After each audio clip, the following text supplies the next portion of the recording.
I signed the Billionaire's contract that night. Manhattan glittered like a stage set beneath the penthouse glass, and the weight of her hand on my hip felt like both an anchor and an accusation.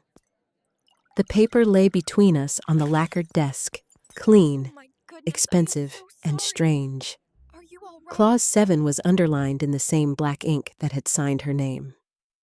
I read it twice before I put my initials where she asked, "If you like twisty woman-loving woman stories, stay with me." I promise this one gets messy. And I don't mean just the spilled champagne. I'd been serving canapés the night everything started. The Sterling Gala was one of those charity things that pretended to be intimate, while 100 people practiced their gratitude in diamonds. I came from a life that measured itself in overtime shifts and tips, in the steady hum of washing machines and my mother's sighs when rent was due. My father had been gone for years. The word upstairs meant somewhere I'd never been invited to live. That's the thing about service jobs. You get very good at making other people's lives look seamless. Victoria Sterling walked like someone whose whole life had been built to fill a room. There was an impeccable cut to her shoulders, a quiet in her eyes that made people speak for her. People called her the Ice Widow of Manhattan, said she'd inherited everything when her husband died, and then forgot to look for soft spots. They were wrong and right at the same time. The thing is, people like her are as frozen as they are tender. You just need to find the seam. It was a champagne accident. A bridesmaid? No, a donor's assistant. Banged into my tray and sent 3 flutes arching toward Victoria. Time slowed in the way it always does when you're trying not to be the one to ruin someone else's night. Glass shivered. One of the flutes swung and landed against Victoria's sleeve. The champagne spilled across silk and skin like a comet. The room inhaled. I apologized before I even knew what I'd said. She didn't look angry. She looked amused. And that steadied me in a way no tip ever could. Her hand came down to take a napkin, and then, in the way of people who are used to being waited on, she lifted my wrist and checked to see if my bracelet had broken. Her fingers were cool.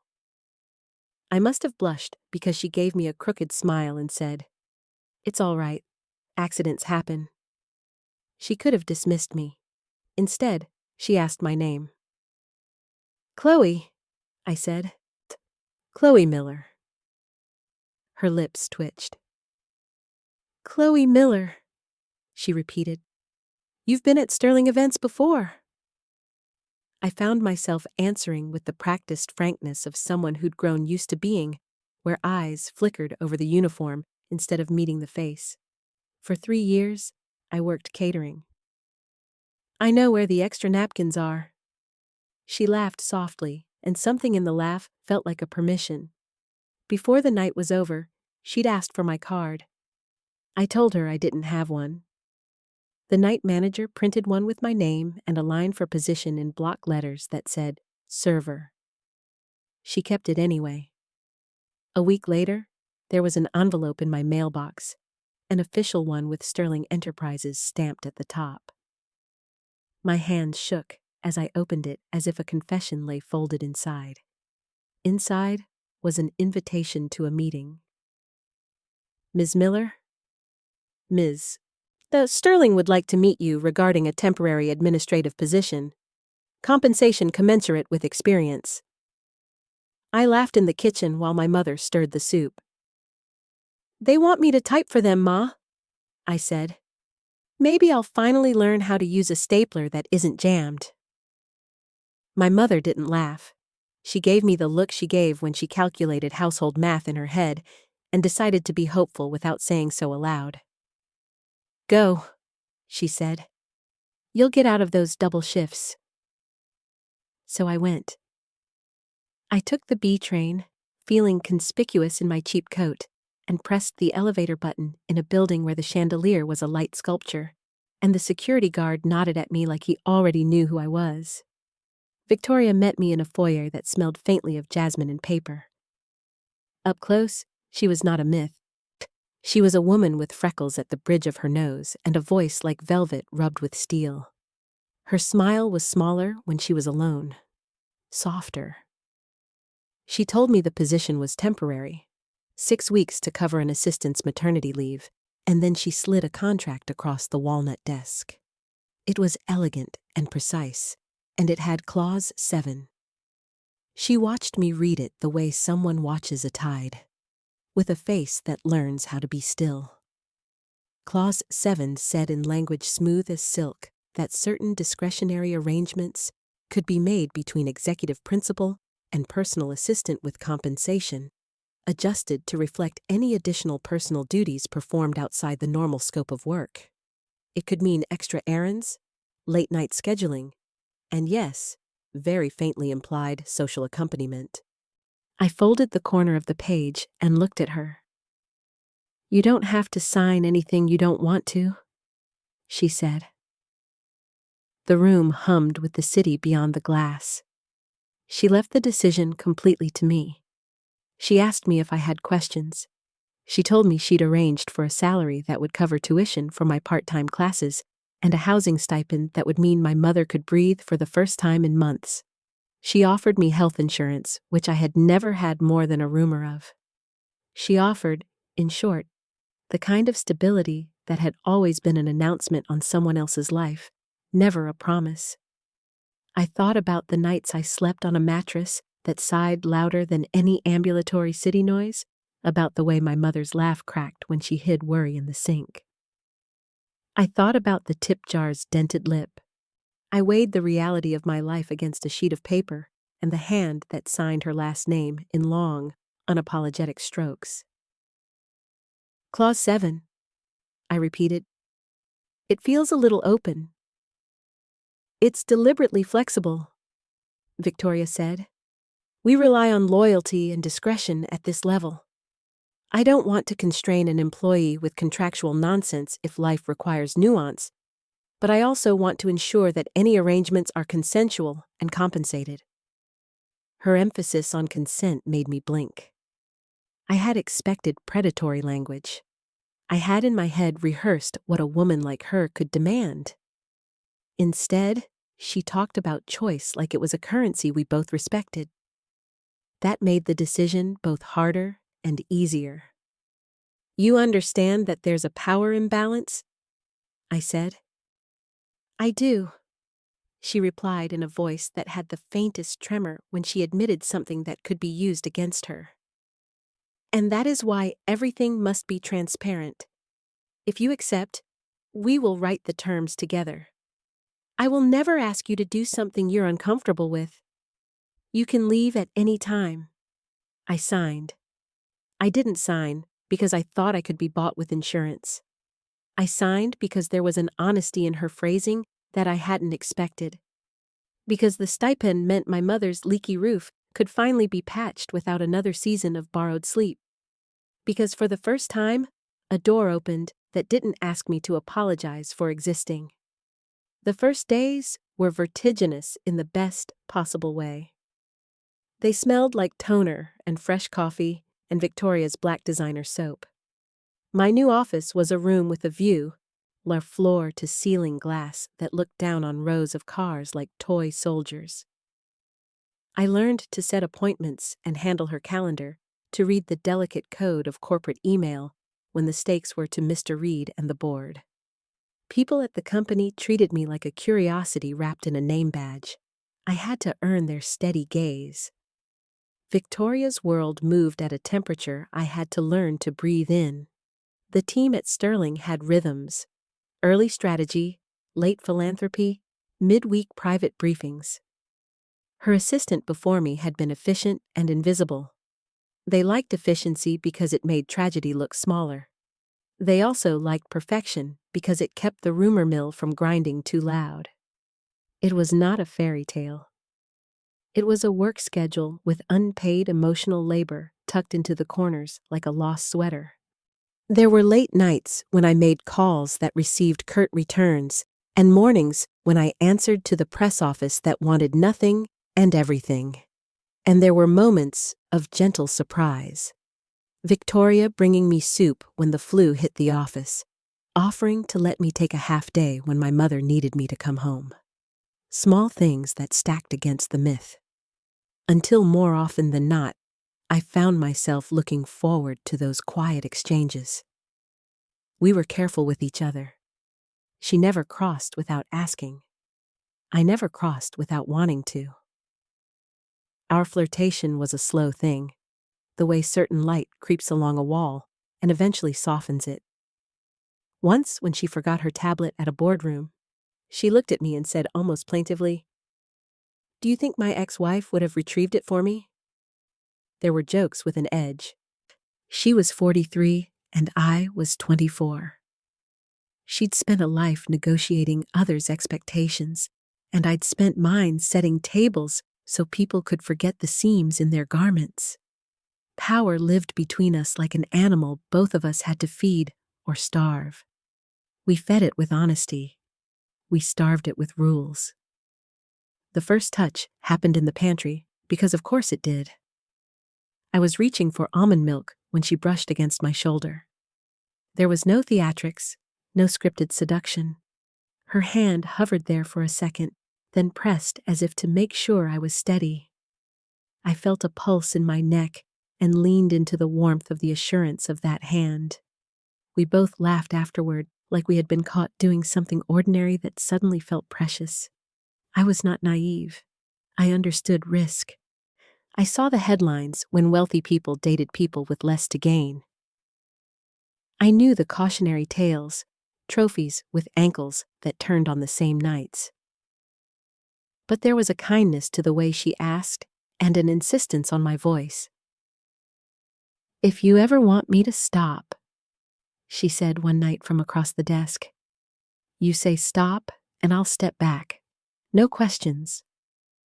I tested that boundary more for myself than for her by saying, "Not tonight." When she asked me to join her at an after-hours event, she smiled and didn't press. Agency was one of the curious luxuries she offered without fanfare. That made me want to be careful with it. The city outside moved like someone who never tired of rehearsal. I learned her tastes, her coffee black and precise, the way she liked the ice in her glass barely stirred. She liked old records, so not the streamed playlists of the rest of the office. In turn, I brought her small things from my Brooklyn life. My mother's empanadas on a day she had to miss lunch. My ability to translate subway delays into pragmatic arrival times. These exchange points softened the edges between our worlds. We were not merging. We were negotiating. Then Miranda came. She arrived like a chapter break with lipstick the color of danger. Red hair, sharper cheekbones, and a smile that was practiced enough to be weaponized. People said she'd been Arthur Sterling's, Victoria's late husband's, lawyer at the firm. Then something more complicated after that. She moved through rooms like a person who had already written the script in her head. Her entrance to the Sterling office was not dramatic at first. She signed in like everyone else. She sent the receptionist a smile that made the flowers in the lobby seem shy. But there was heat in the way she looked at Victoria. An old map of intimacy layered with accusation.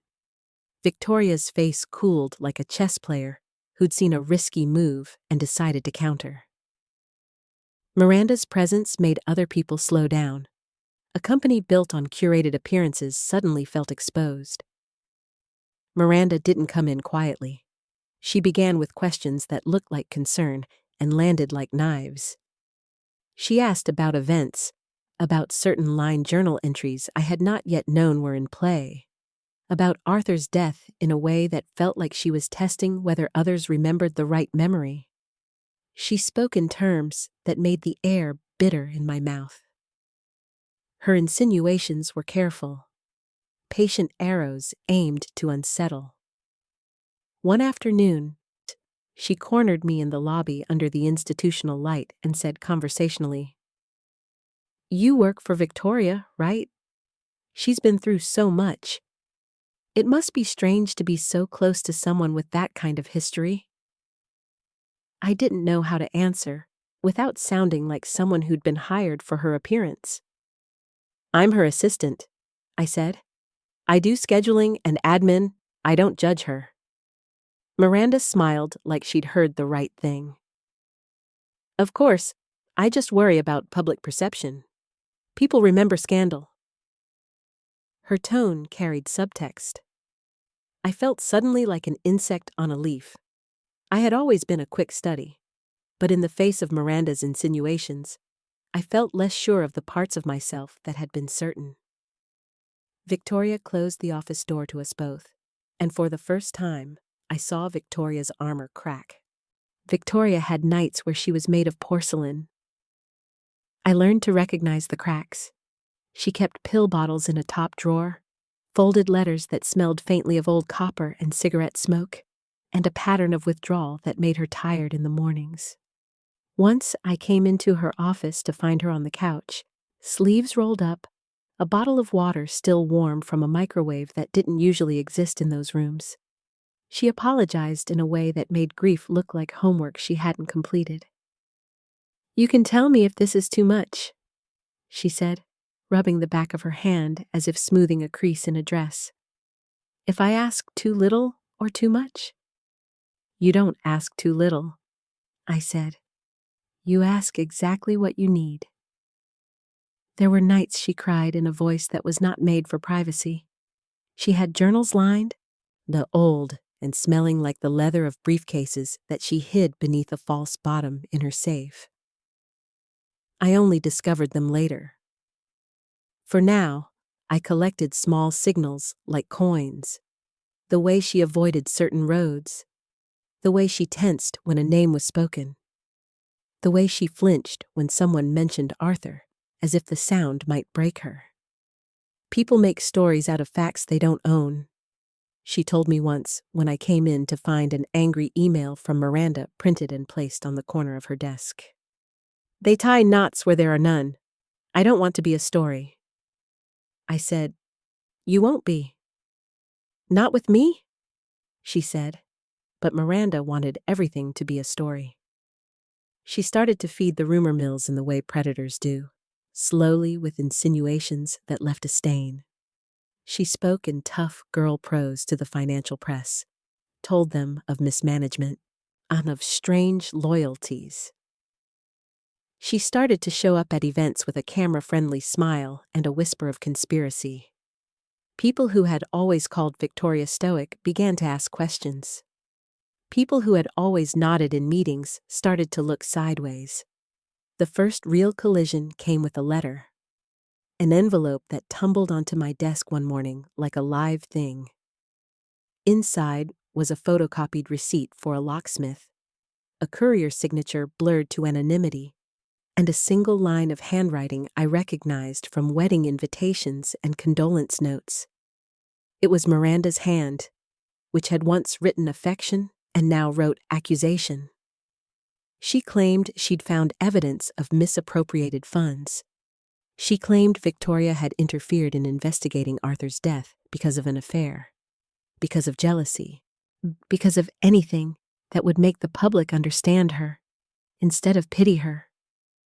When you work in service, you learn to keep to the present tense.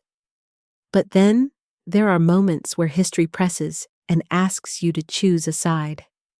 My choices were not heroic, they were practical. I could leave and return to nights that smelled of grease and fluorescent lights. I could stay and watch a woman who had given me a chance be dismantled in the name of gossip. I called my mother and spoke in short sentences. "You can always come home," she said. "I signed," I told her. "You said it yourself. You told me to go." She listened to silence on the other end like an old radio trying to pick up a station. "Be careful," she said, "and come to Sunday dinner." I baked her a pie the Sunday before everything changed. I needed to feel normal. I wanted to taste sugar and butter and know that some things were right. Victoria texted me a photograph of a healing plant on her balcony with the caption, "Your pie was a weapon." She sent a smiley I'd learned to read as affection. Then the afternoon the raid happened. The world tilted. I was in a filing room cataloging donor letters when someone in the hallway said the word Federal Bureau of Investigation, and time cracked. It was not cinematic. There were no shouting men in trench coats breaking down doors. It was clinical. A team arrived with warrants, careful in their hands, systematic in their search. Cameras appeared at the periphery like a constellation forming. People were asked to step into small conference rooms under the pretense of interviews. The Victoria was led away by agents who talked to her like she was a person whose life they could order. They took phones and notebooks. The office felt like a house with the lights cut out. Everyone waiting for someone to flip a switch that would bring the world back. Miranda watched with something like triumph, and I felt my stomach hollow out at the sight. She held her head high, a public face that did not tell what she'd said to whom. Victoria didn't scream. She looked at me when the agents walked her past my desk. For a moment, there was a private conversation that passed between us without sound. She mouthed sorry, and I thought of all the things that had slipped between her fingers like sand. The safe, the pills, the notebook she told me was nothing. She was for a fraction of a second a woman who did not know how to make the room stop. After they left with her, William Reed, tall, perfumed, chairman by title and by temperament, called a meeting. The board issued a preliminary statement about cooperating with authorities and placed Victoria on administrative leave pending investigation. They said the company would act in the best interest of stakeholders. They used words that sounded like insurance. I went home that night and packed up the small belongings that fit into my tote. The press had already circled like gulls, waiting for scraps of scandal. My mother watched the television with a face that had learned to know private grief as public spectacle. "People like to see a head roll," she said. I had the contract, Clause 7, folded between pages of a notebook. I could have removed its teeth and burned them. Instead, I kept it in my bag as if the paper itself might anchor truth to me. I had signed it because I wanted stability. I had also signed it because I wanted someone to trust me. Now, the same paper felt like evidence. They reassigned me the next morning. Thomas, a temporary supervisor with a clipboard face and a voice that tried to make everything administratively sound, told me I would be relocated to a team handling background files while the inquiry ran its course. It was a polite way of saying, "Keep her out of sight." Isolation is a peculiar and public thing. When you are removed from the orbit of someone you care for, your mind does what an old radio does when a station falls out of range. It hunts for the signal. I spent days looking at photographs I'd taken on my phone. Victoria at the Met. Victoria laughing over a private joke. Her profile lit like sculpture in winter light. I replayed conversations I'd had with her, listening for the shiver of truth beneath the words. Did I help her? Had I enabled something? Or had I simply let my own needs be part of the calculus? I called a lawyer because the law feels like an ocean, and I had no boat. Sarah, Victoria's attorney, was precise, the kind of woman who did not underplay and did not overshare. She walked through the protections the company could offer, the confidentiality agreements, the limits of what I could say. She spoke gently about loyalty and obligation, of how a young assistant could be swept under tide and washed up somewhere they did not ask to be. "Document everything," she said. "Every email, every meeting, every time you are asked to do something outside the realm of your duties. If they try to use you as leverage, you need to be prepared." I listened, and like a person at the bottom of a well, wrote everything down. In the quiet of my apartment, with the city humming like an engine below, I started to keep a ledger of moments. The night at the gala, the contract, the pantry touch, the pill bottle in the drawer, Miranda's insinuations. I wrote with the rawness of someone who had been given a new language. It felt like constructing a raft with scraps. And then the text started. Anonymous numbers, screenshots of old photos, fragments of overheard conversations stitched into accusations delivered like mosquitoes. Someone wanted to make this public to make it hurt. The public has a reflexive appetite for drama, and someone was feeding it. One night, back in the small light of my kitchen, my phone vibrated with a new message. The number was masked. The words were plain. "We need to talk. Midnight. The Met. Bring nothing." My first instinct was to toss the phone in the sink and pretend the whole thing had not happened. My second braver instinct, curious and dangerous, was to go. If there was someone trying to manipulate the narrative, I wanted to see who pulled the strings. If there was evidence, I wanted to find it. If Victoria needed me and could not say so, I wanted to be there. I told myself I could leave any time. I told myself this was investigation, not romance, but I also told myself that I was not the same woman who carried trays and watched people forget the names of the servers. I had signed a paper because I thought I was making a good decision for my mother and for myself. Now, a masked text dared me to act. I buttoned my coat like armor and took the subway uptown. The Met at midnight looked different. 12 floors of art and history sleeping under velvet light. I waited by the Egyptian wing where the cool air smelled faintly of stone and wax. The city felt like a secret peeled back to reveal its bones. A figure moved through the shadows and stopped before me. It was Victoria, backlit and more fragile than the woman who signed her name on checks and balance sheets. She held an envelope, and her hands were steady, but small in my gaze. The light from the museum made her hair look like shadowed copper. "I didn't tell you to come," she said, in the kind of whisper people use when confessing sins to someone they trust to heal them. "I got a text," I said. "So did everyone, I imagine." She gave a humorless little smile and handed me the envelope.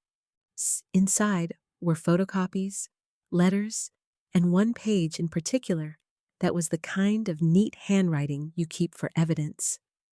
It was a letter that implicated someone I had only met in the margins of boardroom photos. It was a paper that made my world tilt. The kind of tilt that makes you question every motive you've been given. "I can't go into details here," she said. "But if you take this to the board and say you saw these, they'll listen." This was the hinge. She offered me a role I hadn't auditioned for. Witness, ally, possible exile. Her eyes found mine, and for the first time since I'd signed the contract, there was no manager and employee dynamic. There was only two women standing in a museum that had seen 1,000 secrets and deciding what to do with one more. "We could ruin people," I said, "because truth is heavier than rumor, and ruin is a possible consequence of revelation. We could also be the ones to tell what really happened," she replied. "You signed for stability, Chloe. This isn't about the money you got. This is about the truth I didn't have the courage to bring forward." Her voice cracked, and I felt something in my chest like a door opening. There is a difference between being complicit and being cautious. There is also a difference between being afraid and being paralyzed.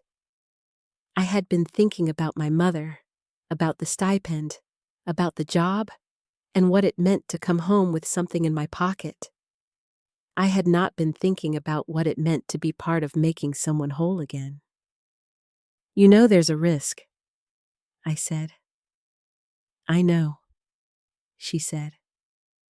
"But you also know me. You know I'm not asking you to be a puppet." I held the papers like a stone. They were the weight of possibility. I could hand them to the board and watch careers crumble. I could keep them hidden and watch a woman disintegrate quietly. I could do nothing and go back to the life that fit my hands like a glove. "What will it cost you?" I asked. She didn't answer directly. She touched my hand, a brief thing. And with it, she made an unspoken promise to be careful, to protect as much as she could, to let me choose every step. She had the power to offer me wealth and protection, and she was asking me to use it as leverage for truth. I decided to act the way I always had by making a list and checking it twice. I gathered the copies, tucked them into my bag, and walked back into the night. The city a smear of halos and traffic and indifferent neon. There was a kind of vertigo and wielding power that used to exist only in other people's hands. When I returned to my apartment, the building was quiet. My mother had washed the dishes and left a note on the table. "Don't do anything stupid," signed with a heart. Her practicality was a prayer. I looked at the papers and knew they would not make the choice for me. They would ask me to be willing. The next morning, I was reassigned officially. A memo said I would be placed on temporary duty with corporate administration. They told me it was for my own protection. They used the words sensitivity and confidentiality, which are the terms the powerful use to tidy away anything messy. I packed my things slowly. In the drawer where I kept personal items, there was a folded scrap of paper where Victoria had once written a number she said she liked, because it was the year her mother married. It was silly and intimate and completely out of place in the clinical feeling of corporate reassignments. On my way out, I touched it like someone blessing the past. And then, in the cold, fluorescent light of a temporary cubicle, I received a call that would change the course of everything. A voice I knew, Sarah, Victoria's attorney, said quietly, but with steel, that the Federal Bureau of Investigation had executed a warrant at the Sterling penthouse. She asked me where the safe was. My heart did a curious flip. I had known the safe existed, a place where a woman kept things that were either too dangerous or too dear to display. I listened to her speak with a lawyer's clarity while my hands trembled. "We need to create a record," she said. "We need to ensure that nothing is altered. You need to write everything down." I obeyed because I had promised myself I would. I sat there in a room that smelled faintly of plastic and paper and started to write down the list of things that mattered. The contract, the journals, the pill bottles, the night at the gala, Miranda's presence, Victoria's tears, the envelope she'd given me at the Met. I wrote with the intensity of someone building a bridge out of personal memory. This is where I stopped for now, because a life can pivot on paperwork, on the decision to share a truth, on the way one woman reaches across a gulf and pulls another closer. There was a knock on the conference room door as I wrote. Outside, voices were calm but firm, the kind of voices that carry legal weight. I folded my list, slid it into my bag, and waited to see what the next page would say. The knock on the conference room door felt like punctuation I hadn't invited. I folded my list, slid it into my bag, and walked toward the sound like a person moving toward an exam that would judge everything she'd lived. The agents who entered were careful, efficient, and annoyingly human in the way they lowered their voices, like people apologizing for having to be correct. They asked me where the safe was, where Victoria kept the journals, whether I knew of anyone who had motive to tamper with documents. I answered as I had been taught to answer honestly, measured with the ledger of dates and small facts that made big things tolerable. They asked me if I had the contract. When I said yes, they asked to see it. I handed it over. The page that had haunted me, the underlined clause 7, was photographed, catalogued, and folded into an evidence packet. It felt obscene and also oddly consoling to watch the words I had signed be turned into an object of process. Someone called it chain of custody. To me, it felt like a map of choices. After the agents left with their boxes and soft-footed certainty, the office hum was not the same. People moved around like they were walking over a floor that had been freshly waxed and would scuff easily. Miranda's face brightened in the press. She gave interviews in which she framed herself as a concerned colleague, a guardian of corporate integrity. She said the right things to television cameras, words like accountability and due process with the ease of someone accustomed to being filmed. I watched it all from a cube that had been assigned to me under the language of protection. Thomas, who had the unenviable job of being the repository of administrative normalcy, gave me a playlist of gentle music to keep me from replaying things aloud. I pretended not to notice the way my coworkers' gazes flicked away from my name badge that still bore Sterling Enterprises. Being shielded meant being watched. Sarah called me in the second week and said 3 simple things: document, corroborate, and be ready. She said them like a liturgy. She said she would call Elena Vance, a former assistant who had left the company quietly the year before, and who, Sarah said without commentary, might remember certain conversations that had been privately awkward. She also said something practical and blunt. If the board is unwilling to act, we will make them listen. I remembered Elena from a holiday luncheon, a woman with a laugh that always began at the back of her throat and a habit of rearranging the sugar packets on the dessert tray until they looked like ceremonial lines. I had only a faint idea why she'd left, and I had not expected to hear her name in the same sentence as evidence. Sarah arranged a meeting for a diner near the Hudson, a place where the coffee was strong and no one pretended the booths weren't small. Elena arrived with a careful gait and a folder that looked like every folder I'd ever seen in a legal drama. She ordered an iced coffee and then looked at me like someone hearing a cherished record. She said she'd tried to speak up before. When Arthur had gotten sick, she said the words like they were badly made tea. People had been told to let the family manage. She'd heard conversations about off-the-books payments and things being smoothed. She'd noticed Miranda's habit of handling details with a firmness that bordered on ownership. It wasn't obvious then, Elena said. These things aren't obvious until you know what to look for. But there were phone calls scheduled at odd hours. There were courier slips slipped into folders with no explanation. And there was a fear in the room that people mistook for respect. She handed me an affidavit that she had written, precise and careful. In it, she described an incident where Miranda had called her into a conference room and leaned in close to ask if anyone would make something disappear.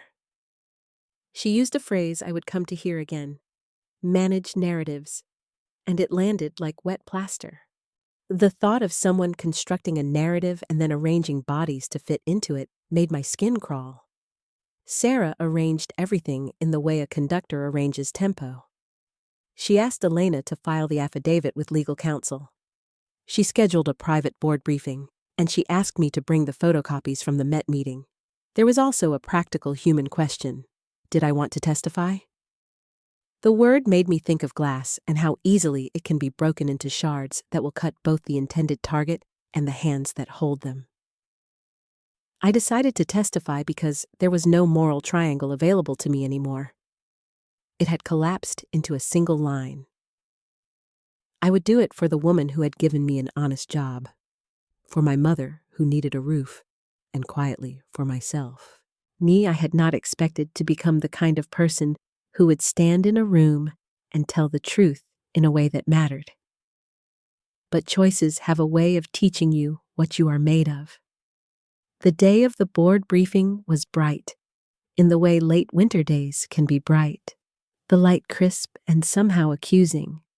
The boardroom had a table that could seat 12 and a view that looked over those same toy cars I had learned to notice.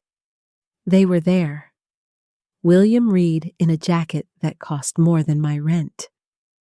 Sarah with a compact notepad and a face that held no surprises. Two other board members who had minimal expressions and a line of legal counsel who radiated client control. When my name was called, my legs felt like they belonged to someone else. I walked in with a bag that held the photographs and copies we'd discussed. Manelena's affidavit was folded in a folder that smelled like printer ink. I gave my account the way someone reads inventory. Concise, measured, the facts arranged so they could not be dislodged. I described nights and scraps. Victoria handing me a notebook, a pill bottle in a top drawer. Miranda's phone calls in the early hours. I told them about the Met envelope and handed it across the table.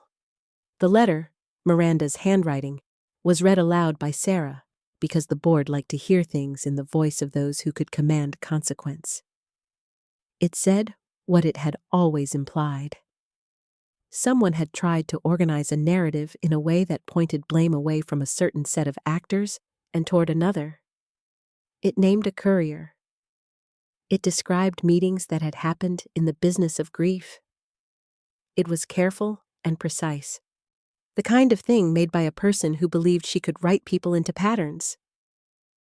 There was a moment where the room narrowed, and I thought the glass in the windows would crack. William Reed's jaw worked like a machine. One of the board members, older with a pause between words that meant she'd been in crisis committees before, asked Miranda to explain. Miranda answered with a practiced indignation. Her voice did not shake. She accused us of fabricating things, of a coordinated attempt to protect a privileged executive. She pointed at Victoria's name as if it were a wound that everyone wanted to examine, and made a show of pulling her own sleeves up in the light. But Elena stood up in a way that stayed with me. She told them about the late calls, the courier slips, the odd payments she'd been asked to reconcile. She was calm and precise in a manner that made the board stop pretending neutrality was an adequate response. Her affidavit and her face created a turning point. When someone finally said, "We will put this to a vote," the air in the room felt like an organ breath. The vote was not dramatic in the way movies show votes. It was a roll of eyes and an amendment, a conference call, and an exchange with legal. But the result was clear enough. The board decided to begin an internal review of Miranda's conduct and to move forward with removing her from any position of influence pending that review. They also voted to lift temporarily some of the public restrictions on Victoria's administrative standing while the investigation proceeded. It was not a courtroom, and it was not a definitive exoneration, but it was a pivot in the narrative. For the first time in weeks, the press cycle stuttered. We won in the way people win when someone finally looks at an inconvenient truth and says, "This should be different." But victory tasted strange. It tasted like coffee that had been left to cool. The headlines the next day were generous and then suspicious. Two appetites wrestling. Miranda ran opinion pieces that recast herself as the defender of shareholder value. There were sympathetic profiles of Victoria in magazines that loved a damaged heiress. The public likes its pain tidy and its heroes clean. Then, the text about the accident arrived. It was a message that arrived on a sunny afternoon when we had just finished a meeting about donor commitments for the foundation the company was trying to spin into a softer story. Victoria was present in the room by video, appearing on the screen like a woman in a painting, her voice thin but steady. I was taking notes at the table when my phone lit with a new message from a number I did not recognize. The 4 words inside were enough to make the air go cold. Sophie Bennett, Settlement 2018. My stomach dropped in a familiar lurching way. Sophie, her name tugged at something in the back of my mind, was the woman from the accident 6 years earlier. The one who'd been hurt when a car swerved outside a fundraiser and never fully recovered. I had heard the rumor in the margins. There had been talk of compensation and hush money. Victoria had never mentioned it to me. The thought of a payment buried without public disclosure made my throat ache. Sarah asked if I wanted to step out. I stayed because avoidance felt like complicity, and because Victoria on the screen had that look of someone being watched. She had the same eyes she'd used the night we'd stood by the museum. A look I had learned to read as an invitation to trust her, or a challenge to test her. I asked her about Sophie, in a way that was not a question, but a door. She told me the story in a voice that sounded older than her years. Arthur's driving that night had been reckless, she said. And the accident was an outcome of a life they'd both lived with risk and too many glass bottles. The settlement, she said, had been meant to cover Sophie's medical care and privacy. While the family grieved without having their wounds paraded, she'd paid privately and asked for discretion, because Sophie had wanted to avoid attention. She had never meant for it to be a secret that could later be turned into a weapon against her. I felt my face show the heat of judgment I didn't want to feel. "Why didn't you tell the board?" I asked. "Why didn't you let anyone know about this?" "Because I was trying to protect people who were hurt," she said. "Because sometimes when you yell, more people get hurt. I thought I could fix the edges without making the center explode." Her answer was measured and human in a way that made me understand the difference between secrecy born of shame and secrecy born of protection. But it did not erase the fact that the omission looked like something else to the public eye. Concealment that could be framed as guilt. That evening, a reporter called our office and asked pointedly whether Victoria had disclosed material liabilities. The press smelled blood in the water and circled, but Sarah moved carefully. She said the company would cooperate, that details that involved private settlements would be addressed with respect to the people involved. It was again a way of speaking that acknowledged complexity without turning it into chatter. Still, the text about Sophie had the power to change everything. Miranda seized on it like a person who had an arrow in a quiver. "She's a good operator," I thought. "She collects moments that can be weaponized. She strings them together, and then she throws them into the narrative current with a label that says, 'Look.' The legal world is full of ways to make truth look like a fault line. We were walking on one. I called Sophie because I needed to know the human shape behind the controversy. Sarah provided a number with the delicacy of someone handling a fragile vase. When I spoke to her, she answered after 2 rings with a voice threaded through hospital visits and physical therapy. She sounded tired in the way that physical pain writes endurance into language. When I asked if she would be willing to meet, she paused and asked me whom I represented. I told her I was Victoria's assistant and that I was calling because I wanted to listen. She laughed, a short, surprised sound, and asked what an assistant could possibly do. I told her she could be a person who didn't show up to the story with a headline in hand. She agreed to meet. We met at a cafe that looked like a place that had not been scrubbed of humanity for publicity photos. She wore a scarf that hid a limp and a smile that did not need to be made.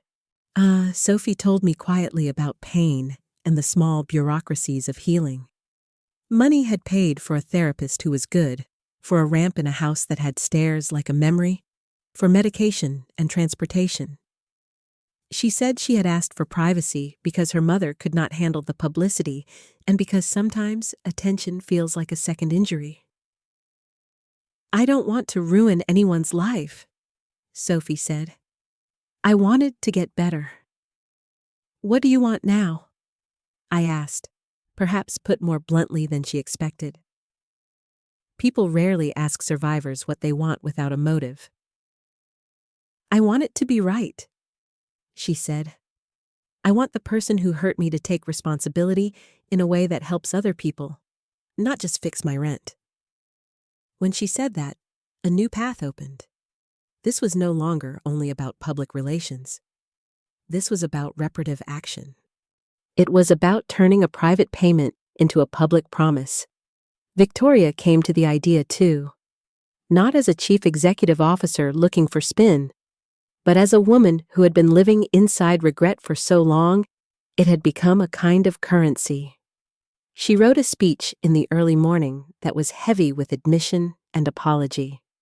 She said she had protected Sophie's privacy, but had been clumsy in not letting others know. She offered in that speech to the company and later to the public to step down so she could focus on reparative work on a foundation that would fund survivors' medical care and legal support. It was a choice that looked radical, because she was wealthy enough to stay in place and clean the narrative without changing the pattern. "I want to do work that matters," she said to me one afternoon when the cameras were turned off and the office smelled like exhausted coffee. "I want to make the kind of amends that doesn't get simplified into a headline." "You don't have to resign to do that," I said, because the practical part of me clung to positions and titles like lifelines. "You can create the foundation and stay." She looked at me with eyes that had spent years measuring consequence. "I don't want the foundation to be attached to a name that people see as a liability," she replied. "If I step aside, the work won't be filtered by gossip. And I want someone to run it who understands what it means to be given a second chance." It took me a second to understand the shape of what she was offering. She wanted to step down as chief executive officer and make reparations meaningful. She wanted to redirect her wealth into work that tangibly helped people like Sophie. And she wanted me, someone who had been close enough to witness both tenderness and misstep, to be at her side, not as an assistant, but as a collaborator. The offer felt impossible and terrifying in equal measure. An assistant life is contained, tasks, schedules, the small certainties of coffee, and calendar invites. Partnership is a different architecture of responsibility. It asked for a capacity I was only beginning to discover. I thought of my mother's sagging roof and the way stability sounded like a song I could finally learn. But I also thought of everything the contract had implied and the way public trust had to be earned, not purchased. "I don't want to be a figurehead," I said. "I want to do something that lasts." She smiled in that way that was more private than public. "Partnership," she said. "Write it in your own hand. Don't let my lawyer sanitize it." We worked through the logistics with the kind of slow tenderness two people who are learning to trust each other cultivate. We consulted Sarah and a panel of advisors, and we drafted a structure for the Sterling Foundation for Survivors that placed survivors in governance roles and directed funding to medical care and legal advocacy. It was deliberately structured to avoid the traps of paternalism. We wanted to build something that would help without policing people's lives like a map. When Victoria announced her decision to step down, the press described it as a surrender or a noble escape, depending on who wrote the piece. I sat beside her at a luncheon after the announcement, and she squeezed my hand under the table like a woman rehearsing a new kind of muscle. She retired to a quieter life publicly, and we began the work of building something that would make the word trust mean more than a marketing line. There were legal threads that pulled and tugged at us. Miranda's conduct was reviewed. She was accused of witness tampering and of perpetuating a narrative that had real victims. She hired counsel. So did we. The legal endgame was messy and procedural. Plea offers, pending charges, negotiated statements. I won't pretend there were definitive court scenes with dramatic exonerations. Real life is more patient and less clean than that. Miranda faced consequences that changed her professional standing. Some charges were dropped, some were pursued. The work of justice is not always satisfaction. It is often a slow groove turning towards something more equitable. The board voted to accept Victoria's resignation with gratitude, and to their credit, asked her to remain as a trustee for the foundation to ensure continuity. She accepted on the condition that the foundation would have independent governance and that survivors would not be tokenized. Sarah and I worked on bylaws and selection committees, and we recruited Sophie to a position on the advisory board because she had asked to be part of building the solution that might have helped her in a more public way. The day Sophie visited the Sterling offices to sign her advisory board paperwork, she walked slowly with a gait that had remembered pain and still carried a dignity that surprised a lot of people who think of survivors as merely wounded. She had a quiet magnetism about her, an ability to listen like someone who has learned the cost of being spoken over. Victoria and Sophie sat across from each other in a small conference room with ivy painted on the wall and the sun looking in with an odd tenderness. They talked for a long time. I sat in the chair beside them, my hands folded in my lap like ballast. Sophie told Victoria about small humiliations that had occurred in the wake of the accident. The stares on the subway, the well-meaning gossip that carried pity rather than help. Victoria listened and then apologized with a precision that was not theatrical. She admitted that she had been trying to protect Sophie, but that in doing so, she had also removed agency from the person she intended to protect. Sophie said she understood, but wanted the record to show that privacy could not take the place of public responsibility. "We'll do more than give money," Sophie said, her voice carrying a steadiness that made everyone in the room listen like they were in church and she was speaking scripture. "We will help people navigate systems that make them small, not heal them as whole people." That became our guiding principle. Do not substitute money for dignity. The foundation would fund medical care and legal support, yes, but it would also fund community centers, transport, and advocacy groups that taught survivors how to navigate bureaucracy. We insisted on lived experience leadership. We built grant criteria written in plain language because people with pain do not need more paperwork. As the foundation took shape, Victoria and I devoted ourselves to the work in ways that reconfigured our personal relationship. We had started as employer and employee, then been something tender and complicated while the world tried to read us like a headline. Now we stood side by side as co-directors in a project that would be visible and accountable. Our intimacy did not disappear. It transformed into a thing that was interwoven with purpose. We were careful at first. A public relationship between a wealthy donor and a former assistant could easily be framed as transactional. We insisted on transparency and on mutual agency. Victoria had the resources to make an impact. I had the life experience of someone who knew what it meant to be given a second chance and to be expected to use it with humility. The rewritten clause 7, if you could even call it that, in our new structure, was drafted in my handwriting on a napkin over late-night takeout the night before the foundation's public launch. It read in a small, messy script, "We promise to listen. Consent is ongoing. Power will be shared. We promise that no relationship at the foundation would be predicated on dependency." We chose to show it rather than let it live in legalese. It wasn't a contract, it was a covenant. The foundation launched on a clear day with a modest event and people who had been touched by the story present in the room. Journalists asked the hard questions we'd anticipated. We answered with transparency. We did not claim heroism.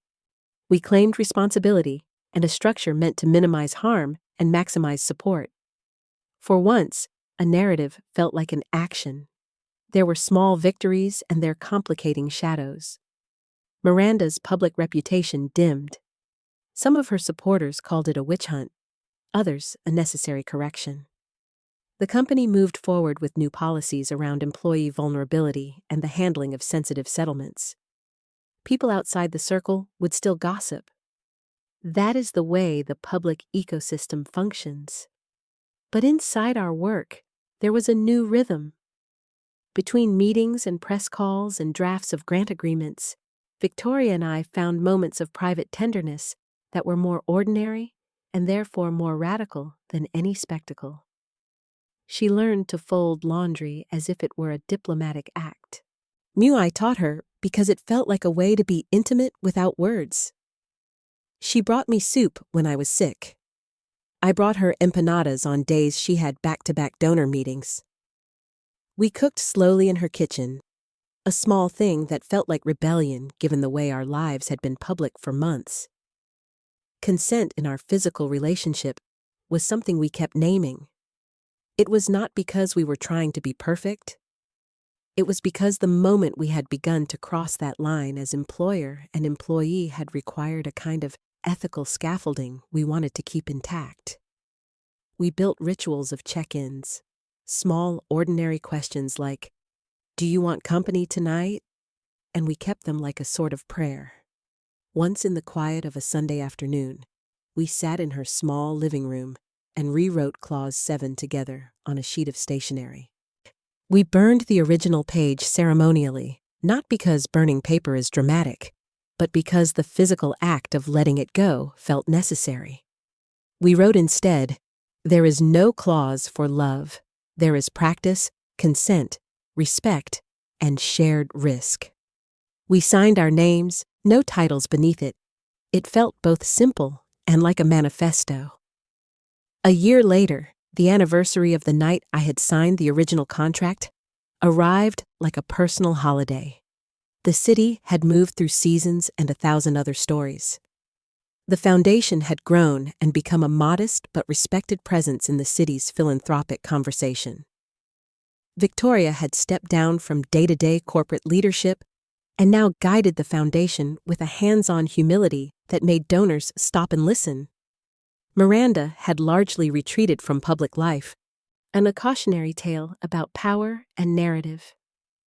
Sophie's recovery had been ongoing, messy, and human. She had become one of the foundation's leading voices for survivor-centered policy, and she and I had an easy camaraderie that sometimes made Victoria laugh with relief.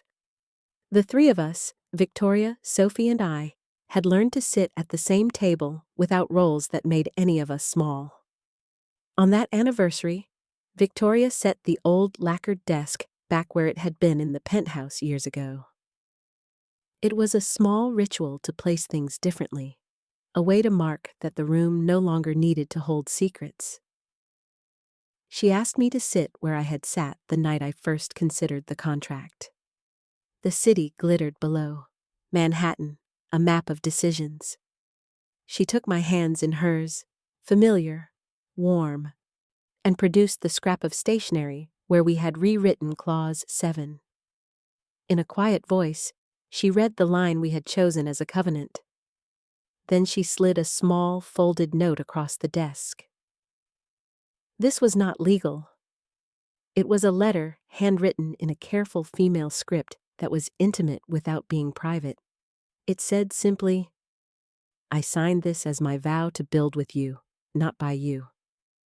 The letter was a promise that we would hold each other's agency like something precious and fragile. I let the city hold its breath as I took the paper and wrote my initials on the corner, small and deliberate. The act was less about making a sound public than about making something binding between us that had no legal teeth, but infinite moral force. We did not pretend the past had been erased. There were still court dates where testimony happened. Ver and Miranda's appeals lingered like unfinished music.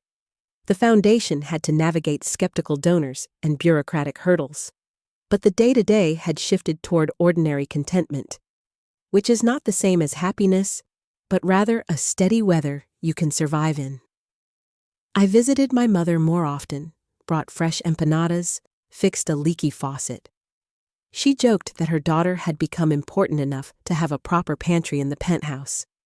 Our home life became its own work. Some days, we were a team coordinating donor outreach. Other days, we were two women arguing about which plant needed more light.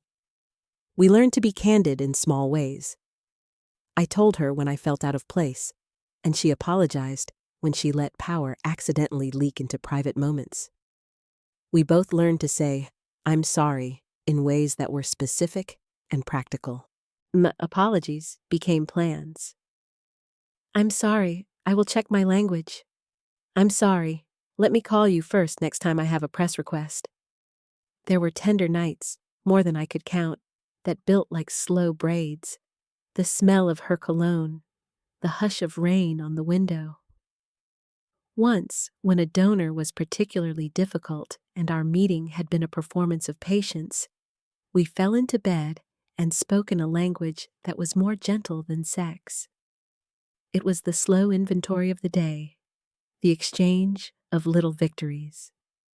We made sense of our activism with the only thing that ever made sense: presence. On a quiet afternoon, we visited Sophie's community center, which the foundation helped fund. It was a refurbished storefront with chairs in a circle and pamphlets printed in plain language. Children's drawings lined the wall.